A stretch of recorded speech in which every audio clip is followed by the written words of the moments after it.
अस्सलाम वालेकुम viewers, welcome to Madiha FX. कैसे आप सब लोग? उम्मीद करती हूँ आप सब खैरियत से होंगे। बेसिकली मेरा गला काफ़ी ज़्यादा ख़राब है, तो मेरी वॉइस को थोड़ा सा इग्नोर करिएगा। एंड आई होप कि जो वीकली फोरकास्ट मैं आप लोग के लिए लेके आती हूँ हर वीक, उसमें बहुत ज़्यादा आप लोग के लिए knowledge, learning plus signal with high accuracy and each and everything market direction आपके लिए होती है। तो इसी तरह मैं अपकमिंग वीक के लिए भी आपके लिए एनालिसिस लेके आई हूँ। बल्कि आप ये समझ लें कि ये प्रॉपर एनालिसिस ही नहीं, प्रॉपर सिग्नल भी होंगे। अगर हम सबसे पहले यूएसटी की न्यूज़ के हवाले से बात करें तो मंडे वाले दिन यूएसटी की कोई भी मेजर न्यूज़ नहीं है मेरे नज़दीक। अगर हम ट्यूसडे की बात करें तो ट्यूसडे वाले दिन भी यूएसटी की दो मेजर न्यूज़ हैं। एक तो है जॉब्स ओपनिंग की, ठीक है, और सेकंड है सीवी कंज्यूमर कॉन्फिडेंस की।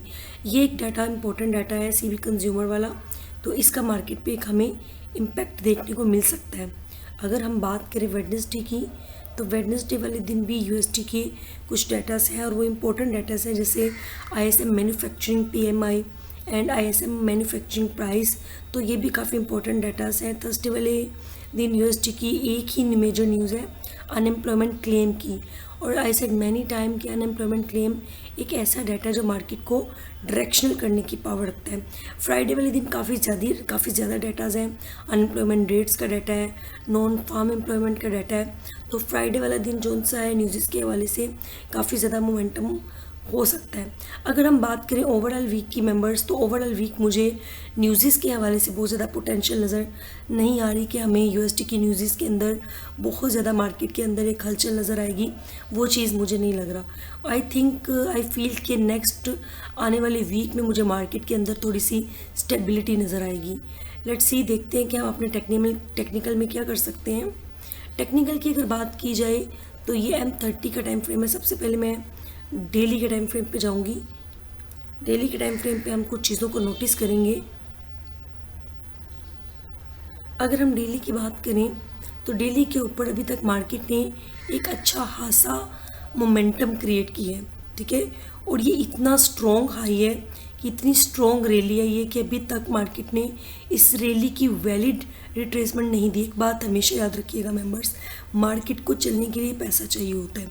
अगर मार्केट ने कोई भी मूव देना है डायरेक्शनल, तो बहुत ज़रूरी है वो उसका 50% पुल बैक करे, जबकि मार्केट ने इतना बड़ा इम्पल्स लगाया हो बड़े टाइम फ्रेम के ऊपर। मार्केट ने अभी तक इसका पुल बैक नहीं किया। यहाँ पे मैं आपको एक चीज़ बताती चलूँ, जब भी मार्केट इसका पुल बैक करेगी, ठीक है, ये एरिया होगा इसका टारगेट एरिया, और मैं मार्केट को बहुत ज़्यादा स्ट्रोंगली गिरते हुए देख रही हूँ। जब भी मार्केट गिरेगी, ठीक है, कम से कम भी मार्केट को इस एरिया को या फिर इस एरिया को लाजम रिस्पेक्ट देनी पड़ेगी। ये मेरे दो टारगेट एरिए हैं, सेल के एरिए। अब ये कब मार्केट इनको रिस्पेक्ट देगी इसके बारे में अभी हम कुछ नहीं कह सकते, क्योंकि मार्केट का जो मोमेंटम है वो स्ट्रॉन्ग बाय की तरफ है, ठीक है।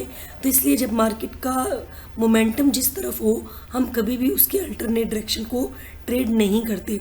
लेकिन हमें हर सिनेरियो को देखना ज़रूर होता है कि मार्केट के अंदर कौन सा एरिया बेहतरीन एरिया है जहाँ पे मार्केट को आना चाहिए।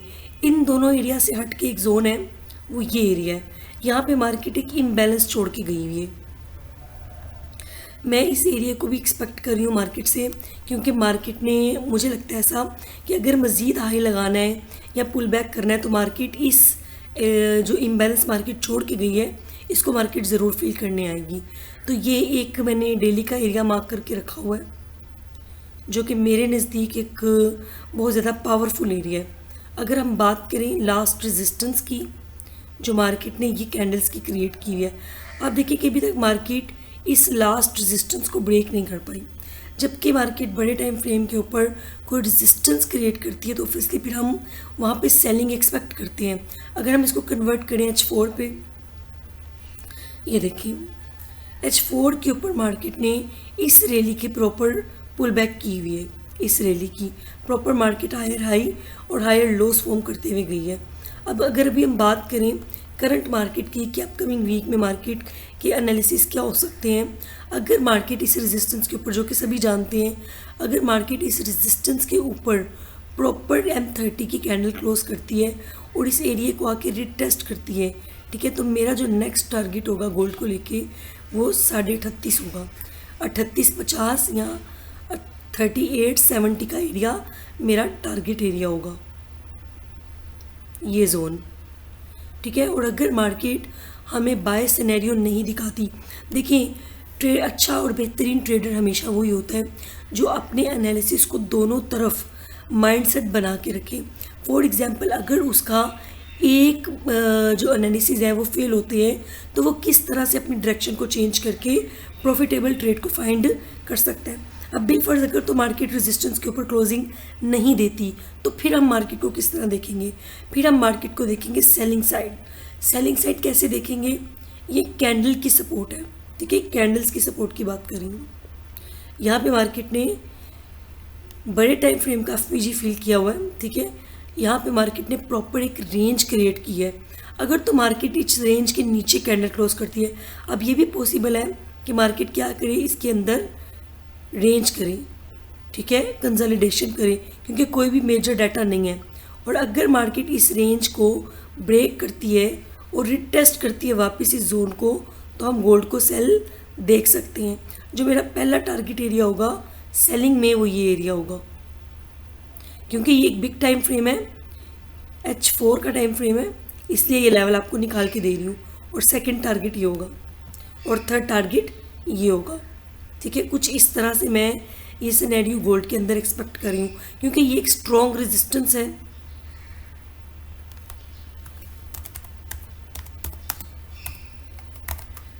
ठीक है, ये मेरा टारगेट एरिया है।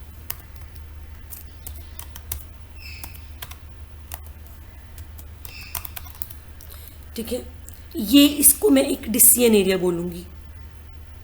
ये एक आप समझ लें कि डिसीजन एरिया है।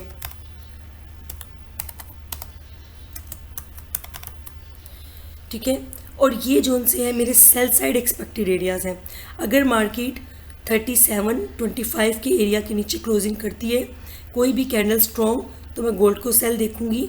पहला टारगेट एरिया ये एरिया होगा जो कि बनता है 3698 का एरिया।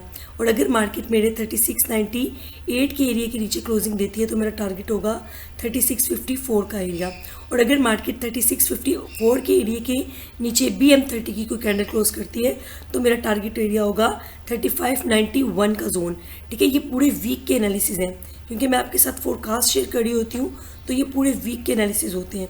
और अगर मार्केट इस लास्ट रेजिस्टेंस 3784 के ऊपर किसी भी बिग टाइम फ्रेम की कैंडल क्लोज करती है, और मोमेंटम कैंडल होनी चाहिए, और रिटेस्ट पर हम यहाँ से बाइंग कर सकते हैं।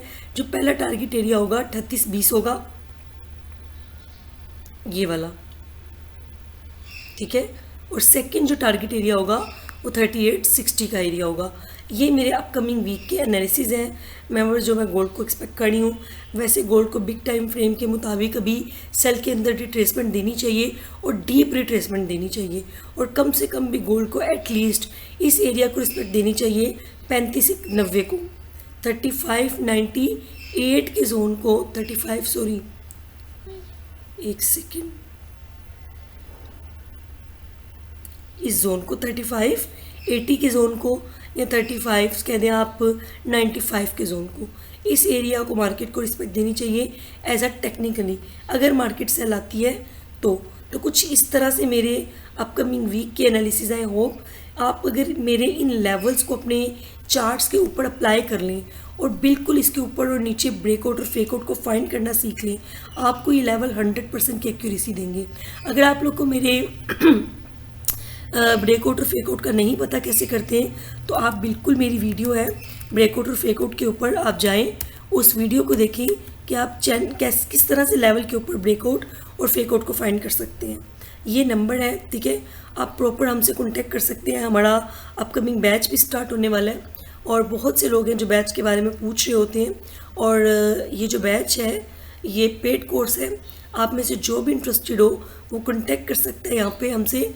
और हमारा चैनल बिल्कुल फ्री ऑफ कॉस्ट है, जहाँ हम डेली बेस पे अपडेट शेयर करते हैं। और आप लोग जो भी हमारे साथ मिलकर काम करना चाहते हैं या फ्यूचर के लिए बेहतरीन चाहते हैं कि उसको एक अच्छी अवेयरनेस मिले गोल्ड के हवाले से, वो इस चैनल को ज्वाइन कर सकते हैं जो कि इस नंबर पे है। Thank you so much guys.